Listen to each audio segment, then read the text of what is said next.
علم الإنسان ما لم يعلم. بسم اللہ الرحمن الرحیم. الحمد للہ رب العالمین، وصلی اللہ وسلم وبارک علی عبدہ ورسولہ محمد وعلی آلہ وصحبہ اجمعین، اما بعد. وعن ابن عباس رضی اللہ عنہما ان النبی صلی اللہ علیہ وسلم كان يقرأ في صلاة الجمعة سورة الجمعة والمنافقين، رواه مسلم. وله عن النعمان بن بشير رضي الله عنه كان يقرأ في العيدين وفي الجمعة بسبح اسم ربك الأعلى وهل أتاك حديث الغاشية. اس حدیث کی تشریح کرنے سے پہلے مناسب ہے کہ آپ کو یہ بتا دیں کہ رسول اللہ صلی اللہ علیہ وسلم سے جن نمازوں میں، فرضوں میں یا سنتوں میں جو قرأت مسنون ہے، جو جس صورت کا پڑھنا ثابت ہے سنت سے، ان سنتوں کا لحاظ کرنا نمازوں میں افضل ہے، واجب نہیں ہے. اگر کسی خاص نماز میں نبی صلی اللہ علیہ وسلم نے کوئی صورت پڑھی ہے تو اس کا پڑھنا ہمارے لیے مسنون، مستحب، افضل ہے، واجب نہیں. سورہ فاتحہ کے علاوہ قرآن سے جہاں سے بھی آپ کے لیے آسان ہو پڑھیں، لیکن جن صورتوں کا نبی صلی اللہ علیہ وسلم نے اہتمام کیا ہے ان کا اہتمام آپ بھی کریں تو یہ افضل ہے، سنت ہے. جیسے فجر کی نماز میں جمعہ کے دن نبی صلی اللہ علیہ وسلم سورہ سجدہ اور سورہ منافقون، سورہ سجدہ اور سورہ دہر پڑھتے تھے. مصلحت ہے اس کے اندر، کیونکہ اس میں انسانوں کی پیدائش کا ذکر ہے، آخرت کا ذکر ہے، جنت کا ذکر ہے، جہنم کا ذکر ہے، اور اس کے اندر ایک سجدہ بھی ہے، سجدہ تلاوت. تو امام بخاری رحمۃ اللہ علیہ نے جمعہ کی فضیلت کے بیان میں اس حدیث کو بھی ذکر کیا ہے کہ نبی صلی اللہ علیہ وسلم جمعہ کے دن فجر کی نماز میں سورہ سجدہ، سورہ دہر پڑھا کرتے تھے. اس کا مطلب یہ ہے کہ جمعہ کی فجر اہمیت کی حامل ہے، وہی معنی کہ اس میں نبی صلی اللہ علیہ وسلم نے دو صورتوں کو خاص کر رکھا تھا، اور ایک صورت کے اندر تو سجدہ بھی ہے. اور جب کہیں کہ سورہ سجدہ پڑھتے تھے یا سورہ دہر پڑھتے تھے تو اس کا مطلب یہ کہ پورا سجدہ، پورا سورہ دہر. بعض جاہل امام، معاف کیجیے گا تعبیر کے اوپر، بعض جاہل امام یہ کرتے جن کو مسئلہ معلوم نہیں ہے، سورہ سجدہ کو 2 رکعت میں پڑھ دیا، سمجھا؟ پوری سورہ سجدہ جو 3 رکوع پر مشتمل ہے اس کو 1 رکعت میں پڑھنا، اور سورہ دہر جو 2 رکوع پر مشتمل ہے اس کو دوسری رکعت میں پڑھنا. یہ سنت ہے. اگر آپ کو چھوٹی ہی صورت پڑھنی ہے تو آپ کوئی اور دوسری صورت پڑھ لیجئے، لیکن ڈیوائیڈ مت کیجئے، ایک صورت کو ڈیوائیڈ مت کیجئے. نبی صلی اللہ علیہ وسلم نے پورا سورہ سجدہ پڑھا ہے. پہلی رکعت میں الف لام میم سجدہ پڑھتے تھے، دوسری رکعت میں سورہ دہر پڑھتے تھے. اس کا مطلب کیا ہوا کہ پوری سورہ سجدہ، پورا سورہ دہر. اگر آپ کو تجزی کرنی ہے، ڈیوائیڈ کرنا ہے، تو آپ کے لیے چھوٹی صورت بھی ہے، لیکن سنت کی خلاف ورزی مت کریے. ایک بات یہ سمجھ دی. اسی طریقہ سے نبی صلی اللہ علیہ وسلم فجر کی 2 رکعت سنتوں کے اندر سورہ الکافرون اور سورہ اخلاص پڑھتے تھے. مغرب کی 2 رکعت سنتوں کے اندر بھی سورہ الکافرون، اخلاص پڑھتے تھے. اسی طریقہ سے طواف کے بعد کی جو 2 سنت پڑھی جاتی ہے اس میں بھی سورہ کافرون اور سورہ اخلاص پڑھتے تھے. ایک توحید الوہیت کی صورت ہے، ایک توحید الاسماء والصفات کی صورت ہے. تو ان صورتوں کا خیال کرنا بہت مناسب ہے، افضل ہے، سنت ہے. نہ ایسا جیسا کہ دوسرے لوگ کرتے ہیں کہ کہیں سے بھی کچھ پڑھ لیا، سورہ فاتحہ پڑھ لیا اور اس کے بعد علم تری کیفہ پڑھ لیا اور اس کے بعد قل ہو اللہ پڑھ کے جمعہ کے دن نماز میں چلے گئے. ارے مسنون سنت پڑھو بھائی. اس لیے نہیں پڑھتے کہ اہل حدیث پڑھتا ہے. سنتوں سے اس لیے چڑھا کہ ہم کرتے اس لیے آپ نہیں کرو. جو سنتیں ثابت ہیں ان پر عمل کرو. تو اسی طریقے سے نبی صلی اللہ علیہ وسلم جمعہ کی نماز میں سورہ جمعہ پڑھتے تھے، سورہ منافقون پڑھتے تھے. دونوں 28ویں پارے میں لگی ہوئی صورتیں. اور بہت زیادہ لمبے بھی نہیں ہیں، بہت زیادہ لمبے بھی نہیں ہیں۔ کیوں؟ اس لیے کہ سورہ جمعہ کے اندر جمعہ کی ترغیب آئی ہے، یا ایھا الذین آمنوا اذا نودی للصلاۃ من یوم الجمعۃ فاسعوا الی ذکر اللہ وذروا البیع، پورا اس کے بعد اخیر تک۔ اور سورہ منافقون میں منافقین کی صفات بیان کیے گئے، قلعی کھولی گئی ہے، اور ایک بڑا اجتماع ہوتا ہے تو لوگوں کو یہ پیغام جائے کہ بھئی منافقوں کی صفتیں اپنے اندر پیدا نہیں کرنی ہے۔ اور جو لوگ اردو یا انگریزی ترجمہ یا ہندی ترجمہ یا تیلگو ترجمہ جانتے ہیں، ان کو چاہیے کہ آخر امام کیوں پڑھتا ہے بھئی سورہ جمعہ منافقون، ذرا اس کا ترجمہ پڑھ کے دیکھیں کیا ہے اس میں۔ اور اگر وہ مشکل گزرتی ہو آپ کو تو جمعہ کے دن سبح اسم ربک الاعلی پہلی رکعت میں اور دوسری رکعت میں سورہ غاشیہ پوری پڑھیے۔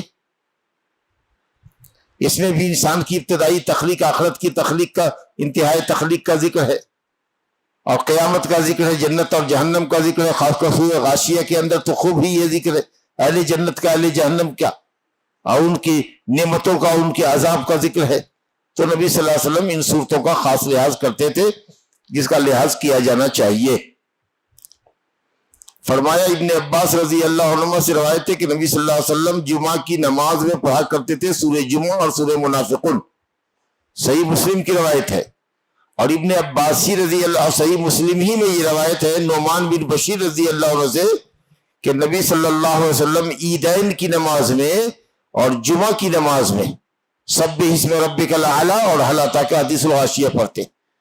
عیدین کی نماز میں، جو سالانہ عیدیں ہیں ہماری، عید الفطر جو ابھی آنے والی ہے، اور عید الاضحیٰ جو ذی الحجہ کی 10 تاریخ کو ہوتی ہے، تو ان دونوں عیدوں کے اندر، اور ایک عید جو ہماری ہفتے کے اختتام پر ہوتی ہے جمعہ کی عید، جو تمام عیدوں سے دیکھیے تو افضل ہے، کیونکہ یہ فرض عین ہے، جمعہ فرض عین ہے، اور عید الفطر اور عید الاضحیٰ جو ہے سنت مؤکدہ ہے۔ اگرچہ راجح قول یہ ہے کہ یہ اسلام کا شعار ہے، اور شیخ الاسلام ابن تیمیہ نے کہا کہ وہ واجب ہے، ہر مسلمان پر جو بیمار نہ ہو مرد کے اوپر واجب ہے، لیکن اس میں کوئی شک نہیں کہ جمعہ کی فرضیت پر پوری امت کا اتفاق ہے، جبکہ عیدین کی نماز سنت ہے، کہ فرض کفایہ ہے، کہ واجب عینی ہے، علماء کا اختلاف۔ تو اس لیے کسی بھی طریقے سے جمعہ کی اہمیت کم نہیں ہے، جمعہ فرض ہے، ظہر کے بدلے میں ہے۔ تو الحمدللہ مسلمانوں کی یہ 3 عید ہے، ایک ہفتہ واری عید ہے اور 2 سالانہ عید ہے۔ اس کے علاوہ جتنی عیدیں ہیں مسلمانوں کی وہ سب کی سب بدعتیں ہیں۔ جو بھی مسلمان کر رہے ہیں اسلام کے نام پر کر رہے ہیں، چاہے وہ عید میلاد ہو یا شب معراج ہو یا کوئی اور عید ہو یا کوئی اور عید ہو، وہ تمام کی تمام عیدیں بدعی عیدیں ہیں۔ اللہ نے ہمارے لیے سال میں 2 عیدیں اور ہفتے میں 1 عید مسلمانوں کی جمعہ رکھی ہے۔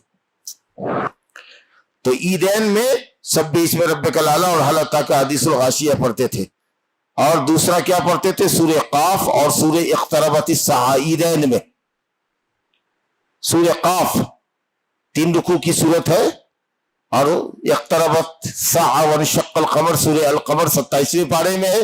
یہ 2 صورت عیدین کے اندر پڑھا کرتے تھے۔ میں نے تو اس سنت پر آج تک عمل نہیں کیا، اللہ تعالیٰ توفیق دے کہ کبھی عمل کر لیں، اور بھی ائمہ نے پڑھا ہے کہ نہیں پڑھا ہے آپ لوگ جانتے ہیں، لیکن کبھی کبھار سنت پر عمل ہونا چاہیے کہ یہ بھی اور وہ بھی دونوں جب سنت ثابت ہے۔ لیکن ہاں اہل علم نے کہا ہے کہ امام کو چاہیے کہ مقتدی کا لحاظ کرے گا۔ بہت زیادہ ٹھنڈک ہے اور بہت زیادہ گرمی ہے، دھوپ تیز ہو گئی ہے، اب سورہ انشقاق پڑھو گے 3 رکوع والی، سورہ قمر پڑھو گے 3 رکوع، اور سورہ قاف پڑھو گے 3 رکوع، اور رکوع سجدہ کرو گے اور پھر خطبہ دو گے عید کا، تو بہت لمبا ہو جائے گا۔ تو اس لیے سورہ غاشیہ، سورہ اعلی اور غاشیہ پر اکتفا کرو۔ تو اور جب وقت معتدل ہو، مارچ وغیرہ میں ہو یا فیبروری وغیرہ کا موقع ہو جہاں آدمی ٹھہر سکتے ہیں دھوپ کے اندر، تو الحمدللہ اس سنت کے اوپر بھی عمل ہونا چاہیے کہ سورہ قاف اور سورہ القمر عیدین میں تلاوت کی جانی چاہیے۔ اسی طریقے سے اگر سخت گرمی ہے، سخت سردی ہے، تو جمعہ کی نماز میں بھی سبح اسم ربک الاعلی اور سورہ غاشیہ پڑھو۔ لیکن اگر تھوڑا ہے موسم اچھا ہے، خوشگوار موسم ہے، نہ زیادہ سردی ہے نہ زیادہ گرمی ہے، تو چلو سورہ جمعہ اور سورہ منافقون بھی پڑھتے ہیں۔ تو ان صورتوں کا لحاظ کرنا چاہیے نماز پڑھانے والوں کو، تاکہ نبی صلی اللہ علیہ وسلم کی سنتوں پر، تمام سنتوں پر عمل ہو جائے۔ ایسا نہ ہو کہ کوئی سنت متروک ہو جائے یا متروک العمل ہو، یا آدمی کبھی کبھار شاذ و نادر پوری زندگی میں پڑھے۔ پڑھنا چاہیے۔ میں اکثر اپنے جمعوں کے اندر سورہ جمعہ اور منافقون پڑھا کرتا تھا. ادھر مجھ سے بھی کوتاہی ہو رہی ہے. اب یہ کیوں ہو رہی ہے؟ شاید میں خطبے میں زیادہ وقت لے لیتا ہوں یا میرا گھٹنا برداشت نہیں کرتا ہے کھڑے ہونے کو زیادہ دیر تک اس وجہ سے. لیکن میں پہلے ادھر اکثر جمعہ کی نماز میں جمعہ اور منافقون پڑھا کرتا تھا. تو اللہ تعالیٰ ہمارے ائمہ کو توفیق دے. اور اگر کبھی وہ ایسا کرتے ہیں تو آپ کو سمجھنا چاہیے کہ یہ سنت رسول ہے. یہ مت ناک بھاؤ چڑھائیے گا کہ امام صاحب کیسا ہے، کتنی لمبی نماز پڑھتا ہے، آج اس کو سورہ جمعہ منافقین سوجی. ایسا کہیں کہ جب حدیث کے اندر موجود ہے تو سنت پر عمل کر رہا ہے وہ. اور کبھی نبی صلی اللہ علیہ وسلم ایسا بھی کرتے کہ پہلی رکعت میں سورہ جمعہ پڑھتے اور دوسری رکعت میں سورہ غاشیہ پڑھتے. ادھر سے پہلی میں لے لیتے سورہ جمعہ اور سورہ غاشیہ اور سورہ اعلیٰ اور غاشیہ میں سے دوسری میں سورہ غاشیہ لے لیتے. تو سورہ منافقون سورہ جمعہ سورہ منافقون، سورہ اعلیٰ سورہ غاشیہ، سورہ جمعہ سورہ غاشیہ. یہ 3 پیٹرن ہوتا تھا جمعہ میں پڑھنے کا. خیر، اس کے بعد دیکھیے جمعہ کی نماز کے بعد سنت کیا ہے، کتنی رکعتیں ہیں. وعن زید بن ارقم رضی اللہ عنہ قال صلی النبی صلی اللہ علیہ وسلم العید ثم رخص فی الجمعہ قال من شاء ان يصلي فليصلي من شاء ان يصلي فليصلي رواه الخمسة الا الترمذی وصححه ابن خزیمہ. زید بن ارقم رضی اللہ عنہ فرماتے ہیں کہ نبی صلی اللہ علیہ وسلم نے عید کی نماز پڑھی، پھر جمعہ کے لیے رخصت دے دی، اور آپ نے فرمایا کہ جو چاہے جمعہ میں حاضر ہو پڑھے تو پڑھے اور جو نہ چاہے وہ نہ پڑھے. تو اگر جمعہ کے دن عید ہو، جیسا کہ اس سال امکان ہے کہ سعودی عرب وغیرہ میں جو ہم سے پہلے ایک دن روزہ رکھتے ہیں، ایک دن عید کرتے ہیں، چاند دیکھ کر کے وہ لوگ کرتے ہیں، ہم اپنے یہاں کی رویت کا اعتبار کرتے ہیں. تو وہ جمعہ کے دن امکان ہے کہ اگر جمعہ کے دن ان کے یہاں عید ہوئی تو جو عید میں شریک ہو گیا جمعہ کی نماز میں شرکت کرنے نہ کرنے کا اس کو اختیار ہے، کیونکہ 2 عیدیں اکٹھا ہو گئی. اور اگر دونوں عید پڑھ لیتا ہے تو بہت اچھی بات ہے. لیکن اگر نہیں پڑھتا، ایک عید پڑھ لیتا ہے، عید کی نماز پڑھ لیا 8 بجے 7 بجے، تو جمعہ میں شرکت اس کی کیا بھی ضروری نہیں ہے. لیکن اگر عید اس کی چھوٹ گئی امام کے پیچھے تو پھر اس کو جمعہ میں شرکت لازمی ہے. لیکن اگر عید اس نے پڑھ لیا ہے تو جمعہ کی نماز میں اگر وہ آنا چاہے تو آئے، نہ آنا چاہے تو نہ آئے، لیکن اپنے گھر میں رہ کر کے ظہر کی نماز پڑھے. کیونکہ وہ وقت جو ہے زوال شمس سے لے کر کے ایک مثل سایہ ہونے تک کا وہ ظہر کی نماز کا وقت ہے. وہ ایک نماز کا وقت ہے، مقرر ایک نماز کا وقت ہے. تو اگر آپ نے جمعہ میں حاضری نہیں کی تو گھر میں آپ اپنے بچوں کے ساتھ اگر چاہے تو ظہر کی نماز پڑھیں. کچھ لوگوں نے ایسا بعض سالوں میں کیا کہ اس کا غلط فائدہ اٹھایا، مسئلہ نہیں جانتے تھے. ادھر جامع مسجد میں جمعہ کی نماز ہو رہی ہے اور جو چھوٹی چھوٹی مساجد محلوں کے اندر تھی، ظہر کی اذان کی نیت سے ظہر کی اذان دے دی اور لوگوں نے ادھر ظہر پڑھ لی. اب کچھ لوگ ادھر آ گئے، کچھ لوگ ادھر آ گئے. یہ حد درجے کی بے وقوفی ہے. جمعہ جہاں ہوتی ہے وہاں اذان ہوگی، وہاں امام موجود رہے گا. امام کی ذمہ داری ہے کہ وہ مسجد کا امام، اگر اس نے عید پڑھائی ہے تو وہ یہاں بھی رہے گا، مؤذن بھی جمعہ کے لیے رہے گا. جو لوگ قرب و جوار سے آ جائیں گے ان کو جمعہ بھی پڑھانا ہے. 2 آدمی بھی رہے گا تو اس کو جمعہ پڑھائے گا وہ. لیکن اگر لوگ نہیں آ رہے ہیں دور پاس سے یا گھر میں ہی ظہر پڑھ رہے ہیں تو پڑھ لیں گے. لیکن دوسری مسجدوں میں ظہر کے لیے اذان دینا اور وہاں ظہر کی نماز باجماعت پڑھنا یہ بالکل خلاف سنت ہے. تو آپ کو پڑھنا ہے مسجد میں آ کے باجماعت تو جمعہ پڑھنا ہے. اور نہیں، اگر آپ نہیں آتے ہیں، گھر میں تھک گئے، تو آپ چلیے ظہر کی نماز پڑھ لیجئے. اور کچھ لوگ کہتے ہیں کہ نہیں، چونکہ 2 عید اکٹھا ہو گئی ہے تو ہم نے ایک عید پڑھ لیا تو اب عصر کی نماز میں ہی نکلیں گے، ظہر بھی نہیں پڑھتے. ایسا بھی کچھ لوگوں نے کہا ہے، لیکن یہ قول شاذ ہے. صحیح قول یہ ہے کہ ظہر کی نماز آپ کو گھر میں پڑھنا پڑے گی اگر جمعہ میں نہیں آتے ہیں تو. سمجھا کہ نہیں؟ اچھا، اگر کوئی آپ سے پوچھے کہ کیا بہتر ہے مولوی صاحب، جمعہ چھوڑ دیں یا گھر میں ظہر پڑھیں یا جمعہ کے پڑھیں، کیا افضل ہونا چاہیے؟ کیا کہتے ہیں آپ لوگ؟ جمعہ افضل ہونا چاہیے. کیوں؟ نبی صلی اللہ علیہ وسلم نے ایسے ہی کیا. تو نبی صلی اللہ علیہ وسلم تو امام تھے. آج بھی آپ کے امام کو آنا ہی ہے مسجد میں، اس کو نماز تو پڑھنا نہیں ہے. جی ظہر بھی تو فرض ہے، گھر میں پڑھ رہا ہے تو وہ جماعت کر رہا ہے نا، مسجد میں کر رہا ہے، اپنے بال بچوں کے ساتھ کر رہا ہے، یہاں جمعہ جب اس کو پڑھنا ہی نہیں ہے، جمعہ سے رخصت ہے۔ اصل ایک لفظ کی طرف آپ لوگوں کی توجہ نہیں جا رہی ہے۔ جمعہ پڑھنے اور نہ پڑھنے کی رخصت دی ہے، اس کا مطلب یہ کہ اصل ہے جمعہ پڑھنا، اور رخصت ہے کہ آپ نہ آئے گھر میں پڑھ لیں، تو رخصت سے افضل ہوتا ہے عزیمت۔ رخصت کا جو درجہ ہوتا ہے وہ کم ہوتا ہے، جیسے ابھی روزہ رکھنا ہے، لیکن چلو بھائی اگر بیمار ہو سفر میں ہو تو رخصت ہے کہ روزہ توڑ لو۔ پانی استعمال کرنا اصل وضو ہے، غسل کرنا ہے پانی سے، لیکن اگر تم کو پانی نقصان کرتا ہے، وضو نقصان کرتا ہے پانی سے، تو چلو رخصت ہے کہ تیمم کر لو، تو رخصت مجبوری کا نام ہے۔ تو اس لیے جمعہ پڑھنے نہ پڑھنے کو نبی صلی اللہ علیہ وسلم نے رخصت سے تعبیر کیا۔ اس کا مطلب یہ ہوا کہ جمعہ پڑھنا اصل ہے، اس اعتبار سے جمعہ میں آنا افضل ہے، لیکن اگر وہ افضل نہیں، رخصت سے فائدہ اٹھاتا ہے تو کرے۔ اچھا یہ بات بھی یاد رہے کہ اللہ تعالیٰ کو یہ بات بھی پسند ہے کہ اس کی رخصتوں پر عمل کیا جائے جیسے کہ اس کے اصل فرض پر عمل کیا جاتا ہے۔ تو کبھی کبھار اگر آپ پیچھے رہ جاتے ہیں اس نیت سے کہ اللہ نے اس کے رسول نے رخصت دی ہے، اس رخصت پر ہم عمل کرتے، تو انشاءاللہ یہ بات بھی اچھی ہے کہ اللہ تعالیٰ کو پسند ہے یہ بات۔ چلیے دوسری حدیث دیکھیے، سنت جمعہ کے بعد کتنی ہے فرمایا، یا جمعہ سے پہلے کتنی ہے؟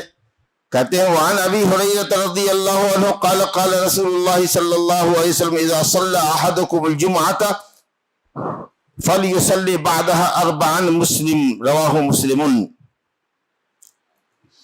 کہتے ہیں ابو ہریرہ رضی اللہ عنہ فرماتے ہیں رسول اللہ صلی اللہ علیہ وسلم نے فرمایا جب تم میں کا کوئی جمعہ پڑھ لے تو اس کے بعد 4 رکعت نماز پڑھے، فلیصلی، 4 رکعت نماز پڑھ لے، امر غائب کا صیغہ ہے، 4 رکعت نماز پڑھ لے، یہ حکم ہے، قولی حدیث ہے، قولی حدیث۔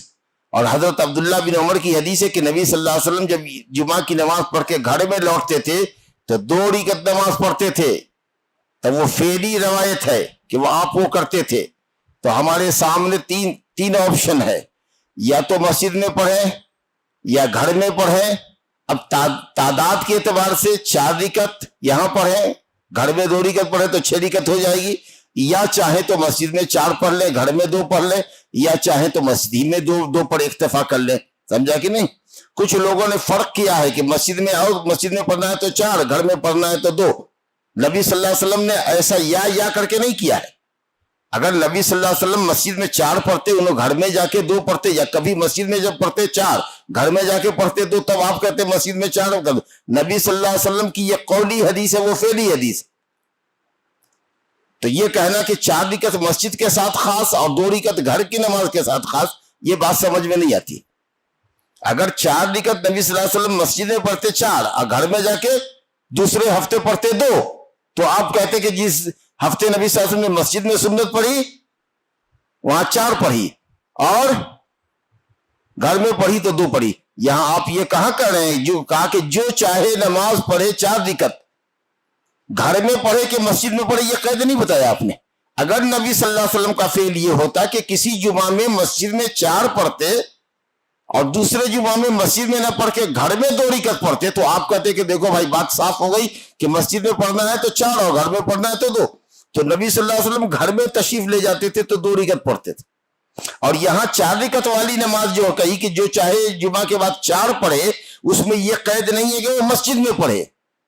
تو معلوم یہ ہوا کہ کل رکعتوں کی تعداد قولی اور فعلی رکعتوں کو اپن ملائیں تو 4 اور 2 6 ہوتا ہے۔ اب آپ کو اختیار ہے 2 رکعت مسجد میں پڑھو کہ گھر میں پڑھو، 4 رکعت ادھر پڑھ کر کے 2 رکعت گھر میں پڑھو، یا صرف 2 رکعت پڑھ کر کے چلے جاؤ، یا صرف 4 رکعت پڑھنے پر اکتفا کر لو۔ کم سے کم 2 اور زیادہ سے زیادہ 6، کم سے کم 2، اور اگر دونوں کو ملا لے قولی اور فعلی کو تو 6 رکعت۔ اب آپ کی مرضی ہے جیسا کر لیں، لیکن یہ اکثر عالموں سے سنیے گا کہ مسجد میں پڑھیں تو 4 اور گھر میں پڑھیں 2، یہ تفریق نہیں، یہ صحیح نہیں۔ اور جمعہ سے پہلے کوئی سنت نہیں ہے، خطبہ شروع ہو گیا ہے، امام خطبے پڑھے یا مؤذن اذان دیتا ہے، آ کر کے کل ہی آپ نے سنا کہ بیٹھنے سے پہلے 2 رکعت تحیۃ المسجد پڑھو، ہلکی نماز پڑھو تاکہ خطبے کے لیے فارغ ہو۔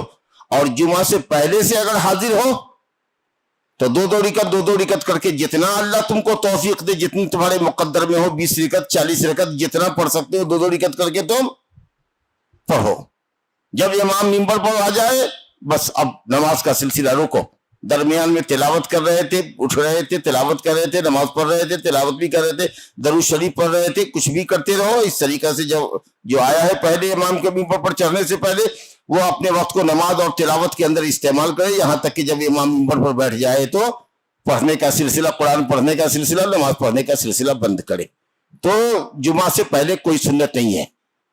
بعض بھولے بھالے لوگ جو اصل میں احمق ہیں, بولے تو کیا بولے, سنت سے نہ جانے کیا بیر ہے, جمعہ کو قیاس کرتے ہیں ظہر پر, تو کہتے 4 دن کا ظہر ہے. سمجھا کہ نہیں؟ تو جب امام اذان دے دے گا تب اس کے بعد وہ اٹھ کر کے پہلی اذان کے بعد کہ وہ زوال ختم ہو گیا, اور ادھر تو زوال ہوتا ہے 12:14 پر, ظہر کا وقت ہو رہا ہے, 12:10 پر زوال ہو گیا. اذان ہوتی ہے ان کے یہاں 1 بجے پہلی اذان, یا 12:30 بجے, اس کے بعد وہ 4 رکعت پڑھتے ہیں. سمجھ دے گے؟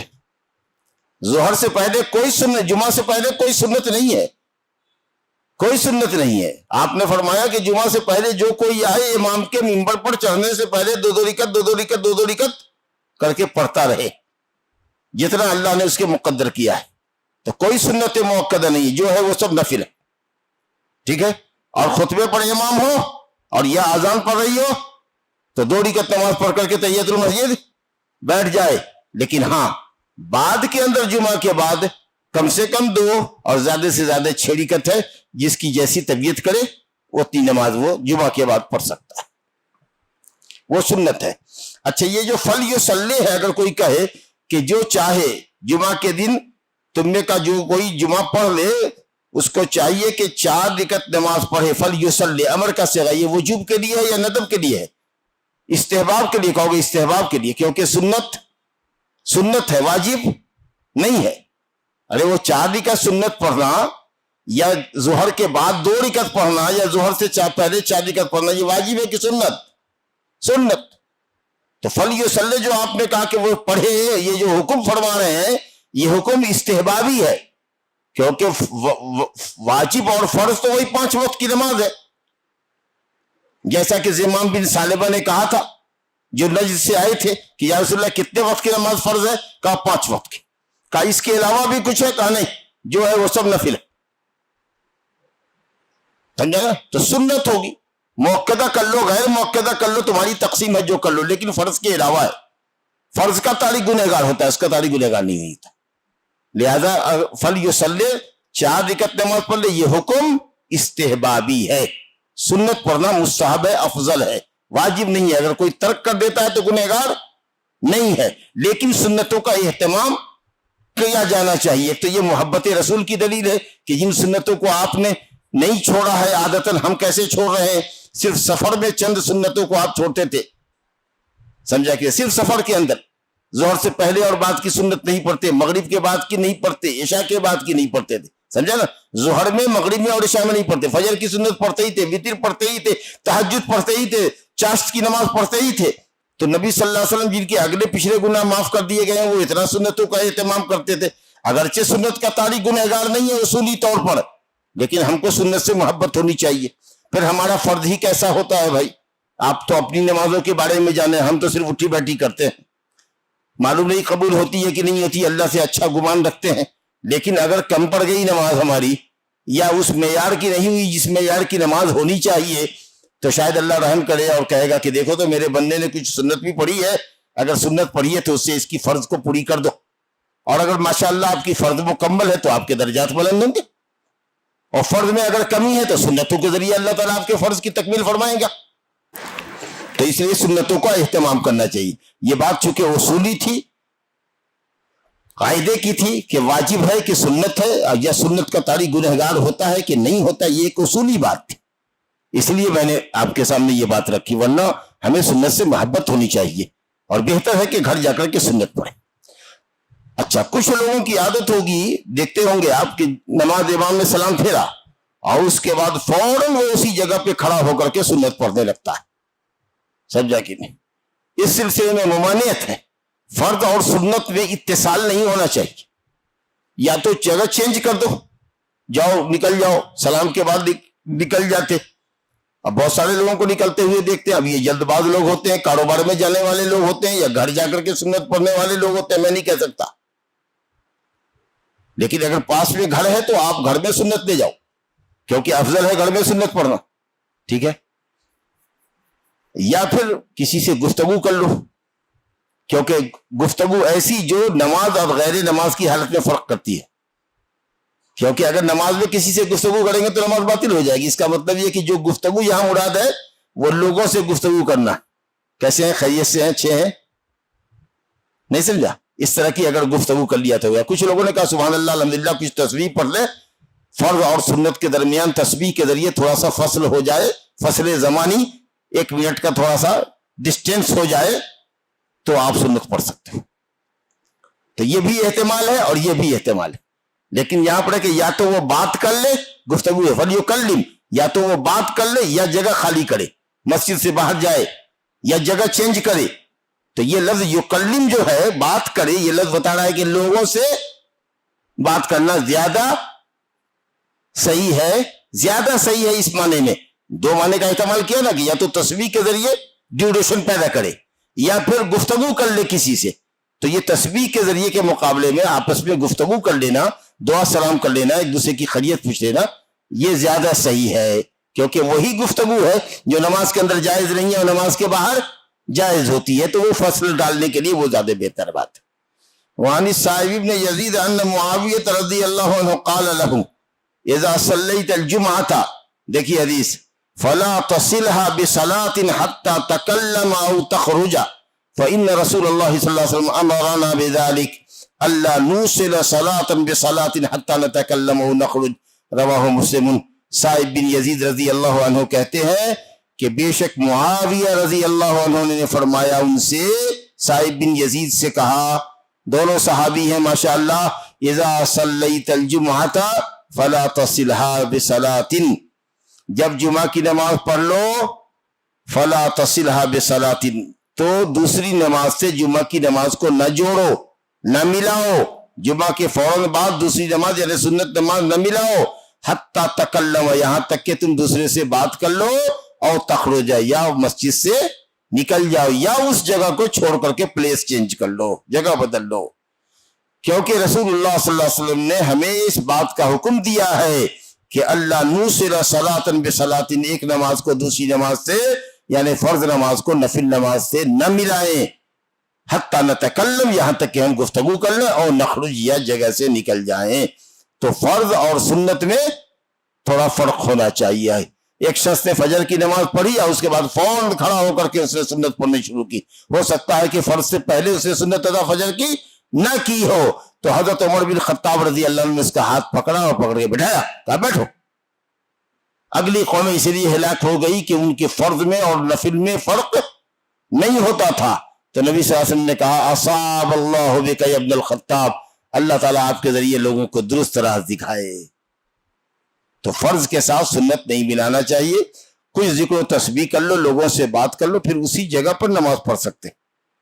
اب کچھ لوگ چینجنگ ضروری سمجھتے ہیں، ادھر آ جاؤ تم، ہم ادھر آ جائیں، سمجھا کہ نہیں؟ ایسی کوئی ضرورت نہیں ہے۔ وہ حدیث جو ہے کہ کیا تم میں کا کوئی آدمی اس بات سے عاجز ہے کہ اگر فرض پڑھ لے تو سنت پڑھنے کے لیے دائیں آ جائے، بائیں آ جائے، آگے بڑھ جائے، پیچھے ہٹ جائے؟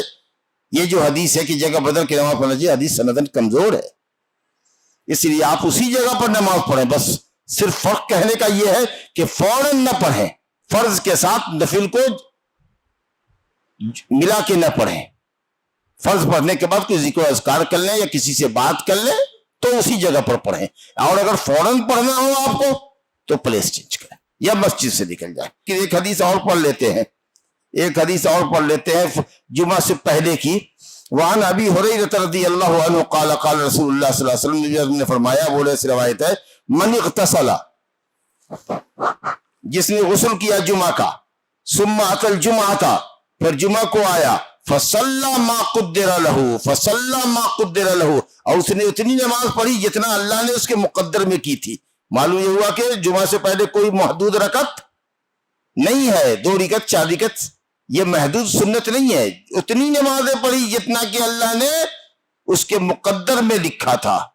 من اغتسل، جس نے غسل کیا، پھر جمعہ کو آیا فصلی ما قدر له، اور جتنی نماز اللہ نے اس کے مقدر کی تھی اس نے پڑھی. ثم انصت، پھر جب خطیب خطبے پر چڑھا تو چپ رہا، خاموش رہا، خطبے کو غور سے سنا یہاں تک کہ امام اپنے خطبے سے فارغ ہو جائے. ثم یصلی معہ، پھر اس کے ساتھ نماز جمعہ کی پڑھے امام کے ساتھ. جب امام خطبے سے فارغ ہو جائے تو امام کے ساتھ نماز پڑھے. غفر له ما بینہ وبین الجمعۃ الاخری وفضل ثلاثۃ ایام، تو اس جمعہ سے لے کر اگلے جمعہ تک اور مزید 3 دن گویا 10 دن اگر اس سے کوئی چھوٹے چھوٹے گناہ سرزد ہوتے ہیں تو اس کا ایڈوانس کفارہ ہو گیا یہ آپ کا. سمجھا؟ یہ مسلم شریف کی روایت ہے. تو اس سے 2 مسئلہ معلوم یہ ہوا کہ ایک تو یہ کہ صاحب جمعہ کے دن غسل کر کے آئیے اور امام کے منبر پر چڑھنے تک اس دن مکروہ وقت کا بیچ میں اعتبار نہیں ہے. جمعہ کے دن مکروہ وقت کا دن کے بیچ حصے میں جو مکروہ وقت ہوتا ہے جس وقت ہر چیز کا سایہ اس پر لٹکا ہوا ہو، سایہ زوال ہوا نہ ہو، اس دن اس کا اعتبار نہیں ہے. کیونکہ نبی صلی اللہ علیہ وسلم فرمایا آیا اور پڑھتا رہا یہاں تک کہ امام منبر پر چڑھا، تب جا کر کے رکا. تو اس دن وہ مکروہ وقت کا دن میں اعتبار نہیں ہے. ایک تو یہ اصل مسئلہ سمجھ میں آیا. دوسرے یہ کہ جتنی نماز اللہ نے اس کے مقدر کی تھی اتنی پڑھی، تو اس میں کوئی 2 رکعت اور 4 رکعت کی تحدید نہیں ہے کہ آپ اس کو سنت موقدہ پڑھیں. جتنی نمازیں آپ جمعہ سے پہلے پڑھ سکتے ہیں پڑھیں، وہ سب آپ کی نفل ہوگی، کوئی سنت موقدہ نہیں ہے. لہذا ظہر پر قیاس کرنا صحیح نہیں ہے. اور تیسری بات یہ معلوم ہوئی کہ خطبے میں ایک دم خاموش رہنا ہے اور توجہ خطیب کی طرف ہوگی، اور اس کے بعد پورا خطبہ سنو غور سے، اور اس کے بعد اترو نماز پڑھو امام کے ساتھ. پھر اللہ کے فضل و کرم سے 10 دن میں اگر چھوٹے چھوٹے کچھ گناہ ہوتے تو اللہ تعالیٰ جمعہ کی اس اہتمام سے، خطبے کی خاموشی سے اور نماز امام کے ساتھ پڑھنے کی برکت سے آپ کے آنے والے 10 دنوں کے گناہوں کا کفارہ بناتا.